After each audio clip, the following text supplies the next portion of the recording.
Good morning. आज हम इस चैप्टर का लास्ट पार्ट स्टडी कर रहे हैं, vascular tissue system.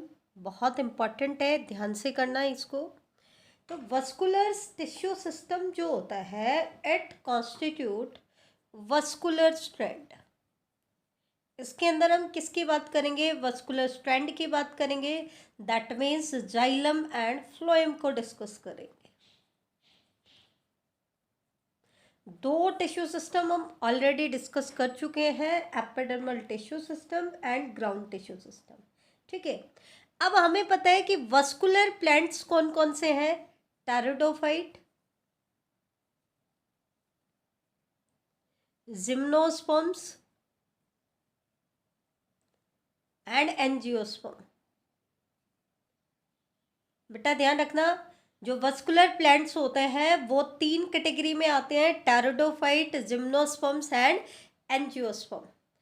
Pteridophyte first plant है जिनके अंदर वस्कुलर टिश्यू डेवलप हुए हैं। दैट मीन्स इससे पहले जो दो प्लांट ग्रुप है, एल्गी एंड ब्रायोफाइट, उनके अंदर वस्कुलर टिश्यू की फॉर्मेशन नहीं होती है। उनके केस में सिंपल कंडक्टिंग टिश्यू होते हैं, but vascular tissue don't develop. ठीक है, तो फर्स्ट वस्कुलर प्लांट कौन से हैं? टेरिडोफाइट। दैट मीन्स पहली बार क्योंकि वस्कुलर टिश्यू टेरिडोफाइट्स में बन रहे हैं तो वो प्रिमिटिव टाइप के होंगे। कैसे होंगे? प्रिमिटिव टाइप के। लेकिन अगर हम बात करें जिम्नोस्पर्म और एंजियोस्पर्म्स की, तो जिम्नोस्पर्म्स और एंजियोस्पर्म, एंजियोस्पर्म को हम फ्लावरिंग प्लांट्स भी कहते हैं क्योंकि इनके अंदर फ्लावर की फॉर्मेशन होती है। तो एंजियोस्पर्म और जिम्नोस्पर्म्स में जो वस्कुलर बंडल्स होते हैं, they are present in distinct patches. Patches की फॉर्म में पैच होते हैं, इनके डिस्टिंक्ट पैचेस की फॉर्म में प्रेजेंट होते हैं। कैसे? अगर हम रूट के वस्कुलर बंडल्स की बात करें, बेटा वस्कुलर बंडल इंपॉर्टेंट है, ध्यान रखना, थोड़ा सा आपको इस पे फोकस करना पड़ेगा, रिवाइज करना पड़ेगा। रूट्स के अंदर जो वस्कुलर बंडल होते हैं वो होते हैं रेडियल वस्कुलर बंडल, जबकि स्टेम में जो वस्कुलर बंडल होते हैं वो होते हैं कॉन्जुएंट। ध्यान रखना, रूट में वस्कुलर बंडल कैसे होते हैं? रेडियल, और स्टेम में वस्कुलर बंडल कैसे होते हैं? कॉन्जुएंट। ठीक है, रेडियल बंडल्स जो होते हैं ये तो हमने पढ़ लिया कि वो रूट में होते हैं, लेकिन रेडियल बंडल होते क्या है? एक्चुअल में क्या होता है? रेडियल बंडल्स के केस में जाइलम का पैच अलग होता है और फ्लोएम का पैच अलग होता है, and these two types of patches alternate with each other. अब इनके कितने पैच होंगे वो प्लांट टू प्लांट वेरी करता है। जैसे मैं आपको एक एग्जांपल बता रही हूँ, ध्यान से देखना। ये मैंने पेरिसाइकिल वाला पार्ट दिखाया, उसके अंदर सिर्फ मैं वस्कुलर टिश्यूज दिखा रही हूँ। ऊपर मैंने एपिडर्मिस, कॉर्टेक्स, एंडोडर्मिस ये मैंने नहीं दिखाया है, सिर्फ मैंने सीधा पेरिसाइकिल का पार्ट दिखाया है। तो इसके अंदर क्या होता है, जैसे ये मैंने पैच बना दिए जाइलम के, ध्यान से देखो, यहाँ जाइलम है, यहाँ जाइलम है, यहाँ जाइलम है, यहाँ जाइलम है। तो ये पैच किसका? जाइलम का। ये पैच किसका? जाइलम का। ये पैच किसका? जाइलम का। ये पैच किसका? जाइलम का। और ये पैच किसके हैं? फ्लोएम के। ठीक है, तो ध्यान से देखना, इसमें क्या होता है, जाइलम अलग पैच में होता है और फ्लोएम अलग पैच में होता है। होती क्या है अरेंजमेंट देखो, जैसे ये मान लो सेंटर है इसका, ठीक है, तो सेंटर में जाइलम, मान लो इसको हम ग्रे कलर के जो ये वाला पार्ट है इसको मैं कह रही हूँ जाइलम और इसको मैं कह रही हूँ फ्लोएम। तो जाइलम का पैच अलग है, फ्लोएम का पैच अलग है। ठीक है, जाइलम फ्लोएम, फिर से जाइलम फ्लोएम, फिर से क्या आ जाएंगे? Xylem phloem. तो ये अल्टरनेट करेंगे। अब क्योंकि एक चीज़ देखना, जाइलम का पैच अलग है और फ्लोएम का पैच अलग है, तो इसकी रेडियाई अलग होगी और इसकी रेडियाई क्या होगी? अलग होगी। ठीक है, क्योंकि ये डिफरेंट पैचेज में है, तो इस वजह से क्या होगा, जाइलम एंड फ्लोएम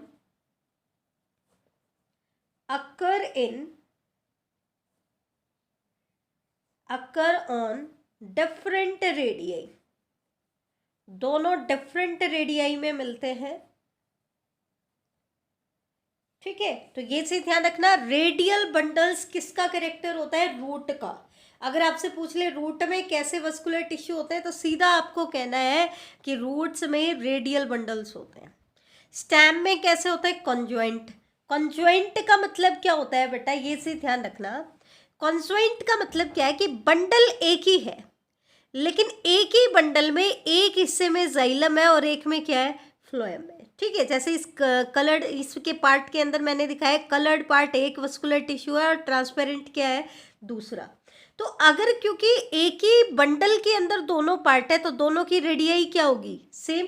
तो ये से ध्यान रखना, कॉन्जॉइंट बंडल का मतलब होता है xylem and phloem, xylem and phloem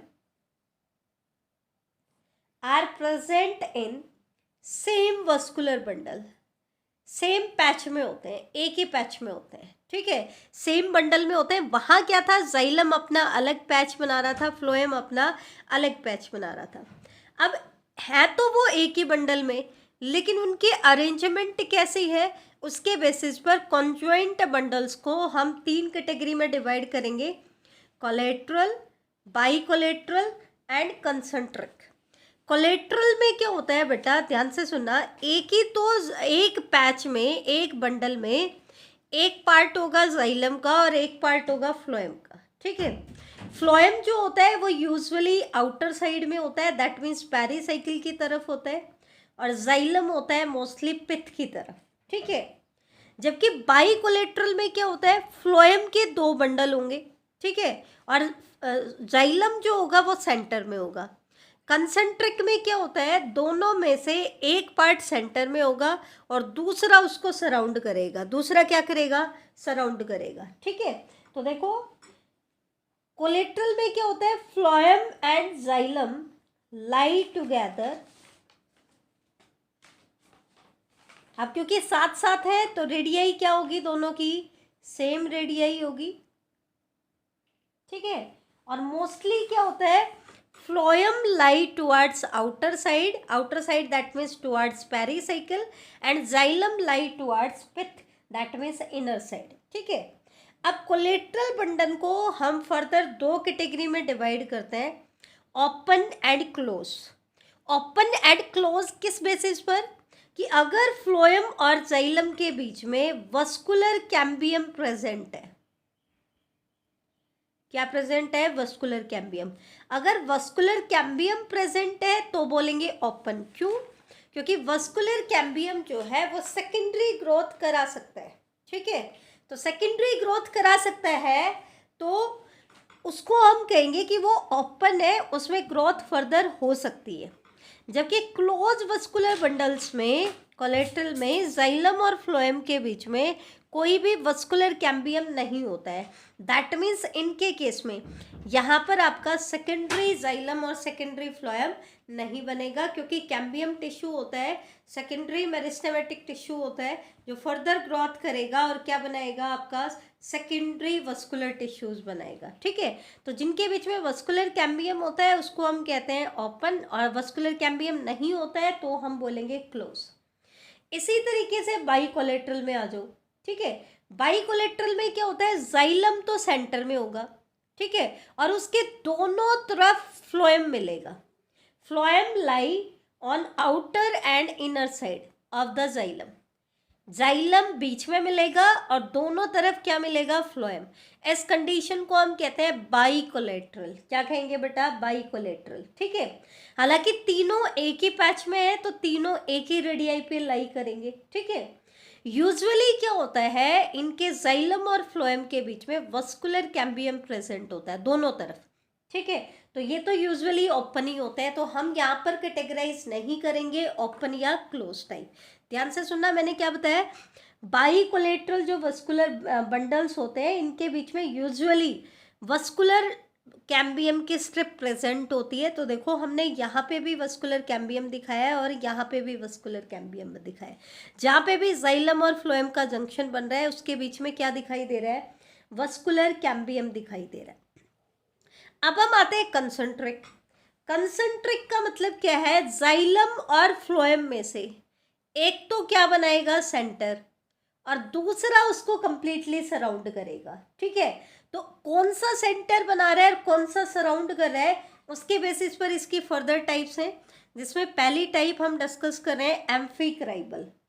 एम्फिक्राइबल में क्या होता है, जाइलम तो बनाता है सेंटर और फ्लोएम उसको कंप्लीटली सराउंड करता है।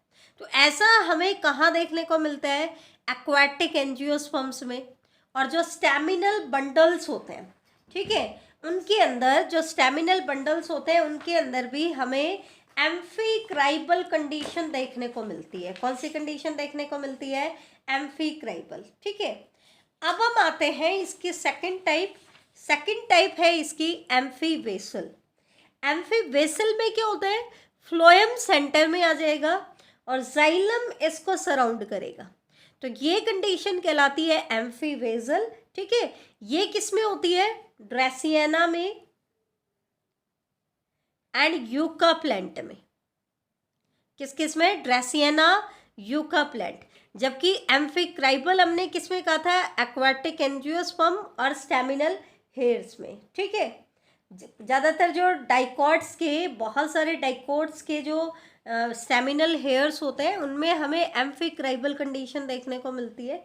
इसी तरीके से हम बात कर लेते हैं कोलेट्रल में एग्जांपल्स की। तो कोलेट्रल की हमने दो टाइप बताई, ओपन एंड क्लोज। ओपन में जाइलम और फ्लोएम के बीच में वस्कुलर कैम्बियम होता है, और वो कैम्बियम क्या कहलाता है बेटा, वो वस्कुलर कैम्बियम कहलाता है इंट्राफेसिकुलर कैम्बियम।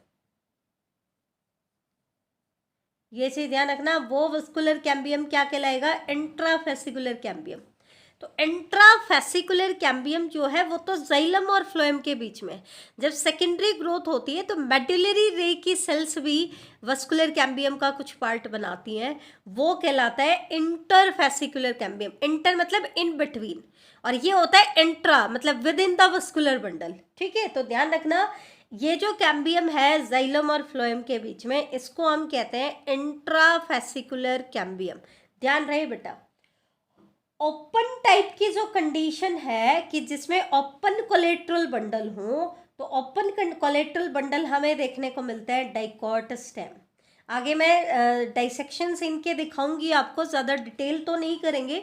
ऑफिशियली तो आपका इस टॉपिक के बाद ये चैप्टर ख़त्म हो जाता है, लेकिन मैं फिर भी आपको 6 डायग्राम दिखाऊंगी, dicot stem, monocot stem, dicot root, monocot root, और डाइकॉट लीफ, मोनोकॉट लीफ, और थोड़ा थोड़ा उनमें डिफरेंस करेंगे, ज़्यादा नहीं करेंगे। तो ये चीज़ वहाँ पे आपको याद रखनी है कि डाइकॉट स्टेम में, वहाँ पे मैं आपसे पूछूंगी कि डाइकॉट स्टेम में कैसे वस्कुलर बंडल है, तो आपको याद होना चाहिए स्टेम बोल रहे हैं तो आपके कॉन्जॉइंट बंडल होंगे, और कॉन्जॉइंट में भी कौन से, कोलेट्रल ओपन। कैसे बेटा, कॉन्जॉइंट कोलेट्रल ओपन बंडल बोलेंगे हम वहाँ पे, ठीक है।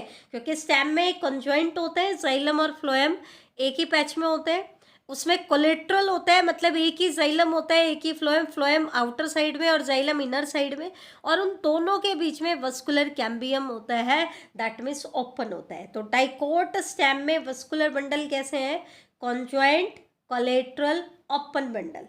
साथ में जिम्नोस्पर्म्स के अंदर भी जो वस्कुलर बंडल्स होते हैं वो भी कैसे होते हैं, जिम्नोस्पर्म के स्टेम में आपको कॉन्जॉइंट, कोलेट्रल, ओपन मिलते हैं। क्लोज्ड की बात करें तो क्लोज्ड वस्कुलर बंडल हमें देखने को मिलते हैं मोनोकॉट स्टेम में, और यही कारण है क्योंकि इनके अंदर वस्कुलर कैम्बियम नहीं है, ठीक है। और कैम्बियम के बिना सेकेंडरी ग्रोथ नहीं हो सकती, तो मोनोकॉट में सेकेंडरी ग्रोथ नहीं होती है। सेकेंडरी ग्रोथ होती है बेटा सिर्फ डाइकॉट में, और उसका कारण क्या है, क्योंकि सेकेंडरी मेरिस्टम की फॉर्मेशन सिर्फ किस में होती है, डाइकॉट में। मोनोकॉट में सेकेंडरी कैम्बियम की फॉर्मेशन नहीं होती। तो ये चीज़ हमने यहाँ पे भी देख ली कि इनमें ओपन बंडल है, वस्कुलर कैम्बियम है जो कि सेकेंडरी ग्रोथ कराता है, तो इसलिए इनके अंदर तो डाइकॉट स्टेम में तो ओपन बंडल है, इनमें वस्कुलर कैम्बियम नहीं है, तो इनके बंडल कैसे हैं, क्लोज। क्लोज मीन्स इनमें सेकेंडरी ग्रोथ नहीं हो सकती। इसी तरीके से अगर हम बाइकोलेटरल बंडल्स के एग्जांपल देखें तो ये हमें देखने को मिलेंगे कुकुरबिटेसी फैमिली के मेंबर्स में, जिसका एक मेंबर आता है कुकुरबिटा, पंपकिन, लूफा, तो इनके अंदर आपको देखने को मिलेगी। और इवन कुछ member, some members of Solanaceae and Convolvulaceae. बेटा आपको और कुछ याद हो या ना हो, 3 पॉइंट वस्कुलर टिश्यूज से जरूर याद रखना। पहला पॉइंट, रूट में रेडियल वस्कुलर बंडल होते हैं। सेकंड पॉइंट, डाइकोट स्टेम में कॉन्जॉइंट कोलेट्रल ओपन बंडल होते हैं और मोनोकॉट स्टेम में कॉन्जॉइंट कोलेट्रल क्लोज बंडल होते हैं। ये 3 पॉइंट आपको जरूर याद रखने हैं, बाकी चाहे आपको कुछ याद हो या ना, ठीक है। दूसरी चीज और जो आपको याद रखनी है, बहुत इंपॉर्टेंट है, इनमें कंफ्यूजन रहता है इसलिए स्टार्टिंग में ही याद कर लो। रूट जो होती हैं उनमें बंडल तो रेडियल हैं, लेकिन बेटा जाइलम और फ्लोएम के अंदर क्या बनता है, जाइलम, खास करके जाइलम के केस में प्रोटोजाइलम और मेटाजाइलम बनता है। प्रोटोजाइलम मतलब प्राइमरी ग्रोथ से जो बना, मेटाजाइलम जो सेकेंडरी ग्रोथ से बना, ठीक है। तो ये चीज़ हम पढ़ेंगे आगे जा करके। प्रोटोजाइलम और मेटाजाइलम, इनके बेसिस पर प्राइमरी ग्रोथ में 2 कंडीशन आती है। प्रोटोजाइलम, प्राइमरी फ्लोएम के अंदर फर्दर डिफरेंशिएशन होता है प्रोटोजाइलम एंड मेटाजाइलम बेटा, सेकेंडरी ग्रोथ नहीं। प्राइमरी जो जाइलम होता है उसके अंदर फर्दर हम देखते हैं प्रोटोजाइलम एंड मेटाजाइलम का डिफरेंशिएशन होता है। तो उसके बेसिस पर रूट के अंदर वस्कुलर बंडल्स की कंडीशन होती है एक्सार्क। एक्सार्क मतलब क्या है, ये जो एक्सार्क या एंडार्क कंडीशन हम देते हैं ये प्रोटोजाइलम के बेसिस पर देते हैं। तो अगर प्रोटोजाइलम लाई टुवर्ड्स पेरिसाइकिल, मतलब आउटर साइड में, क्योंकि वस्कुलर बंडल का पेरिसाइकिल की तरफ वाला जो पार्ट है वो क्या कहलाता है, आउटर पार्ट, ठीक है। और metaxylem towards inner side, inner side मतलब पिथ की तरफ। प्रोटोजाइलम आउटर साइड में हो और मेटाजाइलम कहाँ हो, इनर साइड में, तो इस कंडीशन को हम कहेंगे एक्सार्क कंडीशन, ठीक है। प्रोटोजाइलम की जो वेसल्स होती हैं छोटी होती है, मेटाजाइलम की जो वेसल्स होती हैं वो कैसी होती हैं, बड़ी होती हैं। ये हम आगे स्टडी करेंगे इसमें। तो अगर इधर पेरिसाइकिल है, क्या है, पेरिसाइकिल, और नीचे की तरफ अगर पिथ है, तो पेरिसाइकिल की तरफ जाइलम का कौन सा पार्ट है, प्रोटोजाइलम, और पिथ की तरफ क्या है, मेटाजाइलम। तो ये कंडीशन कहलाती है एक्सार्क। हमेशा ध्यान रखना, रूट के वस्कुलर बंडल्स जो होते हैं वो एक्सार्क होते हैं। कैसे होता है, एक्सार्क। जबकि रूट जो है ना वो सोइल के अंदर रहता है, लेकिन उसके वस्कुलर बंडल कैसे हैं, एक्सार्क। याद करने का तरीका बता रही हूँ, ध्यान रखना। जबकि स्टेम जो होती है उसके वस्कुलर बंडल्स में एंटार्क अरेंजमेंट होती है। एंटार्क मतलब अगर हम मान लें कि ये पेरिसाइकिल है, ठीक है, तो मेटाजाइलम पेरिसाइकिल की तरफ हो आउटर साइड में, और प्रोटोजाइलम इनर साइड में हो। प्रोटोजाइलम किस तरफ हो, इनर साइड। तो प्रोटोजाइलम अगर पिथ की तरफ है तो ये कंडीशन क्या कहलाएगी, एंडार्क। और मेटाजाइलम किस तरफ है, metaxylem is towards the pith. तो अब आपके पास 4-5 इंपॉर्टेंट पॉइंट हो गए। पहला, रूट में वस्कुलर बंडल है रेडियल और साथ में एन एक्सार्क कंडीशन है। रूट में एक्सार्क रेडियल बंडल है, एक लाइन में याद करो तो। डाइकोट स्टेम में एंडार्क कॉन्जॉइंट कोलेट्रल ओपन बंडल है, और मोनोकोट स्टेम में एंडार्क कॉन्जॉइंट कोलेट्रल क्लोज बंडल है। ये 3 पॉइंट आपको ज़रूर याद होने चाहिए।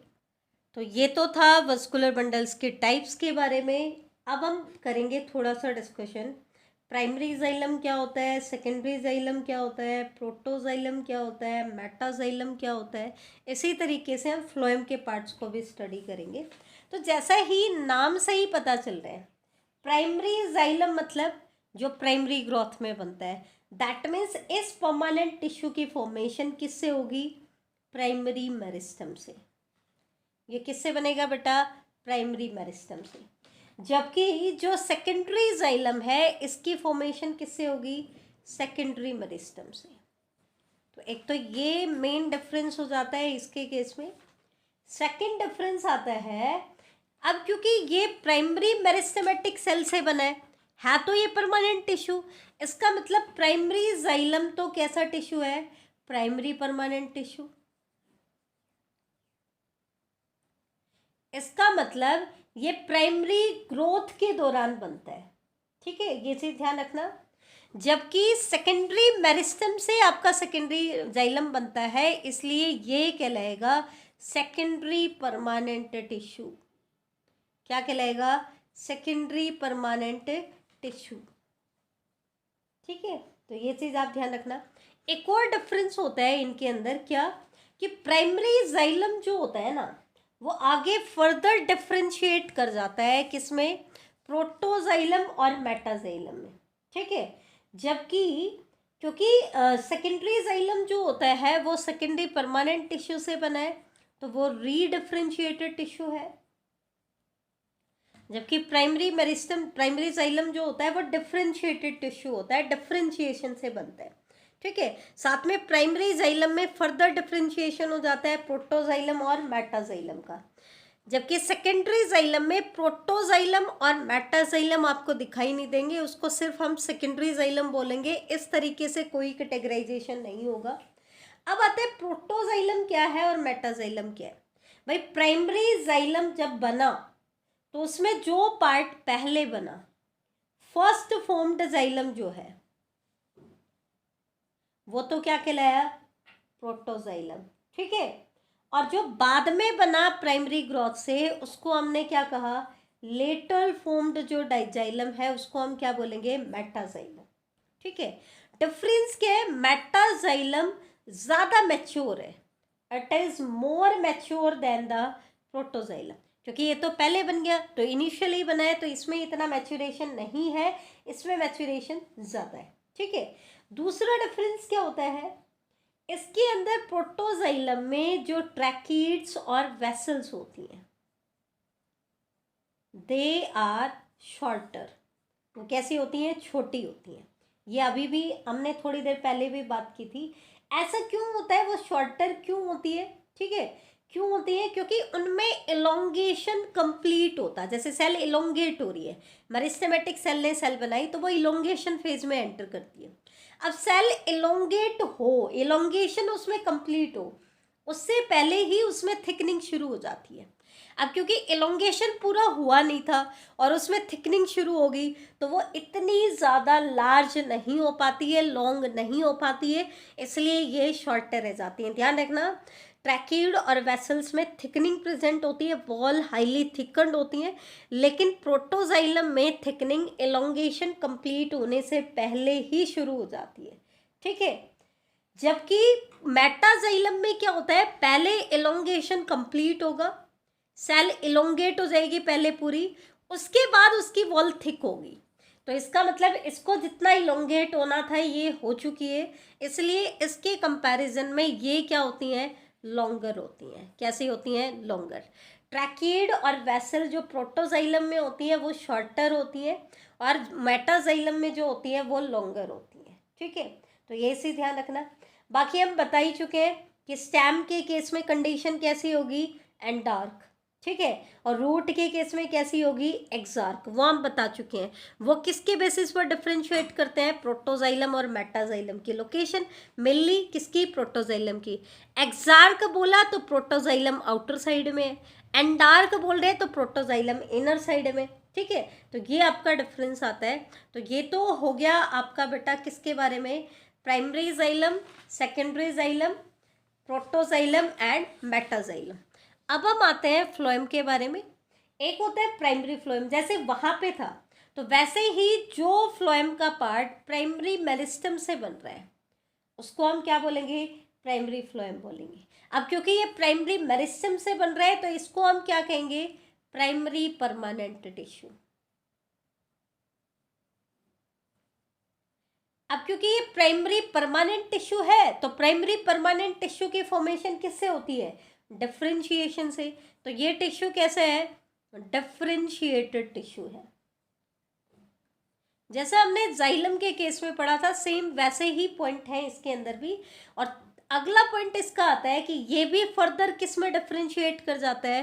प्रोटोफ्लोएम और मेटाफ्लोएम में, ठीक है। इसके विपरीत जो सेकेंडरी फ्लोएम होता है, इसकी फॉर्मेशन किससे होती है? ये किससे बनेगा? सेकेंडरी मेरिस्टम से। अब क्योंकि ये सेकेंडरी मेरिस्टेम से बन रहे हैं तो इसको हम बोलेंगे सेकेंडरी परमानेंट टिश्यू। और सेकेंडरी परमानेंट टिश्यू के बनने का जो प्रोसेस होता है वो कहलाता है रीडिफरेंशिएशन। हमने पहले भी पढ़ा था, प्राइमरी मेरिस्टेम से प्राइमरी परमानेंट का बनना वो डिफरेंशिएशन, प्राइमरी परमानेंट से सेकेंडरी मेरिस्टेम का बनना वो डी डिफरेंशिएशन, और सेकेंडरी मेरिस्टेम से सेकेंडरी परमानेंट का बनना ये क्या कहलाता है, रीडिफरेंशिएशन। तो ये किससे बना है, रीडिफरेंशिएशन से बना है। इसके अंदर भी प्रोटोफ्लोएम और मेटाफ्लोएम का जो डिफरेंशिएशन होता है फर्दर, इस तरीके का कोई डिफरेंशिएशन नहीं है। दैट मीन्स प्रोटोफ्लोएम और मेटाफ्लोएम आपको किस में देखने को मिलेंगे, प्राइमरी फ्लोएम में। तो जैसे कि जाइलम के केस में था, प्रोटोफ्लोएम क्या होगा, फर्स्ट फॉर्म्ड फ्लोएम, जो पहले बनता है फ्लोएम का पार्ट वो क्या कहलाता है, प्रोटोफ्लोएम, मतलब ये इतना मैच्योर नहीं है, ठीक है। और मेटाफ्लोएम क्या कहलाएगा, इसका लेटर फॉर्म्ड पार्ट, ठीक है। प्रोटोफ्लोएम जो होता है वो जनरली शॉर्ट लाइव्ड होता है। जब सेकेंडरी ग्रोथ होती है ना बेटा, तो सेकेंडरी ग्रोथ क्योंकि इनर पार्ट में पहले शुरू होती है, तो इनर सेल्स में नंबर ऑफ सेल्स ऐड होती जा रही हैं और बाहर से सेल में कोई चेंज नहीं आ रहा, बाहर ग्रोथ लेट बाद में शुरू होती है, तो अंदर से प्रेशर बढ़ रहा है, तो वो क्या करेगा, बाकी की सेल्स को क्रश करना शुरू कर देता है क्योंकि स्पेस कम है। तो उस केस में प्रोटोफ्लोएम मोस्टली क्या हो जाता है, क्रस्ट हो जाता है, प्रोटोफ्लोएम को क्रश कर देता है और ओल्डर मेटाफ्लोएम भी क्रश हो जाता है। तो ध्यान रखना, मेनली जो पार्ट क्रश होता है वो किसका होता है, आपका प्रोटोफ्लोएम का, ठीक है। जबकि इसके कंपैरिजन में जो मेटाफ्लोएम होता है इट इज लॉन्ग लाइव्ड, ये लॉन्ग लाइव्ड होता है, ठीक है। हालांकि सेकेंडरी ग्रोथ में ये भी क्रश हो जाता है, लेकिन मेनली पार्ट किसका क्रश होता है, प्रोटोफ्लोएम का। तो ये से ध्यान रखना बेटा, जब क्रशिंग होती है, सेकेंडरी ग्रोथ होती है, तो प्राइमरी फ्लोएम क्रश हो जाता है और सेकेंडरी फ्लोएम में भी ओल्डर पार्ट क्रश हो जाता है, लेकिन क्रश होने ज़्यादा किसके चांसेस हैं, प्रोटोफ्लोएम के सबसे ज़्यादा चांसेस हैं। तो ये चीज़ ध्यान रखना, हालांकि क्रश मेटाफ्लोएम भी होता है लेकिन वो सेकेंडरी ग्रोथ में क्रश होता है, ठीक है। अब आता है प्रोटोफ्लोएम आपको कहाँ देखने को मिलेगा, it is present in part undergoing elongation, जो अभी इलोंगेशन कर रहे हैं, दैट मीन्स इनमें इलोंगेशन कंप्लीट नहीं हुआ है, चल रहा है, उन पार्ट्स में आपको प्रोटोफ्लोएम देखने को मिलेगा। और जब इलोंगेशन स्टॉप हो जाता है तो उसके बाद जो फ्लोएम आपको दिखाई देता है वो फ्लोएम कौन सा होता है, मेटाफ्लोएम। तो ये चीज ध्यान रखना, इसमें और इसमें क्या डिफरेंस है, जैसे वहाँ पे था ट्रैकिड और वेसल शॉर्टर होती हैं प्रोटोफ्लोएम में और उसमें लॉन्गर होती हैं, तो उसी तरीके से प्रोटोफ्लोएम में जो सीव सेल्स होती हैं, मेन कंडक्टिंग टिश्यू इनका सीव सेल्स ही होती हैं, तो वो नैरो होती हैं, जबकि मेटाफ्लोएम में वो वाइडर होती हैं एंड लॉन्गर होती है। इसके अलावा और भी कंपोनेंट है, जैसे कि अगर हम बात करें कंपेनियन सेल की, तो जो प्रोटोफ्लोएम होता है उसके अंदर कंपेनियन सेल मे और मे नॉट बी प्रेजेंट। ध्यान रखना, मे और मे नॉट बी प्रेजेंट, दोनों कंडीशन हो सकती हैं, प्रेजेंट हो भी सकती हैं या नहीं भी हो सकती, ठीक है। जबकि मेटाफ्लोएम में जो सीव सेल्स होती हैं they are regularly associated with the companion cell, ठीक है। इसके अलावा एक और डिफरेंस आता है, लास्ट डिफरेंस फाइबर को लेकर के, प्रोटोफ्लोएम के अंदर जो फाइबर्स होते हैं वो डेवलप होते हैं, ठीक है, प्रेजेंट होते हैं, जबकि मेटाफ्लोएम में फाइबर्स क्या होते हैं, एब्सेंट होते हैं। ध्यान से देखना, इसमें कंपेनियन सेल मे और मे नॉट बी प्रेजेंट, लेकिन फाइबर हमेशा होते हैं। इसमें कंपेनियन सेल हमेशा प्रेजेंट होती हैं लेकिन फाइबर्स क्या होते हैं, एब्सेंट होते हैं। तो ये डिफरेंस होता है किस किस के केस में, प्रोटोफ्लोएम और मेटाफ्लोएम के केस में। तो ये हमारा वस्कुलर टिश्यू कंप्लीट हो जाता है। आई थिंक आपको अच्छे से क्लियर हो गया होगा। जो 3-4 बातें मैंने बताई हैं वो ध्यान से करना, साथ में primary xylem, secondary xylem, protoxylem, metaxylem, primary phloem, secondary phloem, protophloem, metaphloem, ये टर्म्स आपको क्लियर होने चाहिए बेटा, इम्पॉर्टेंट टर्म्स हैं अच्छे से रिवाइज करोगे तो आपको बहुत अच्छे से याद हो जाएगा। और अभी अगर आपने टिश्यू सिस्टम कर लिया तो आगे जो मैं आपको सिर्फ डायग्राम्स और कुछ पॉइंट्स है डिफरेंस बताने वाली हूँ वो आपको बहुत अच्छे से क्लियर हो जाएंगे। तो इसको अच्छे से रिवाइज करें, कम से कम 2 रिवीजन ज़रूर लें बेटा। नोट्स मैं आप लोगों को सेंड कर चुकी हूँ, तो उनसे आप इनको लर्न करने की कोशिश करें। थैंक यू बेटा।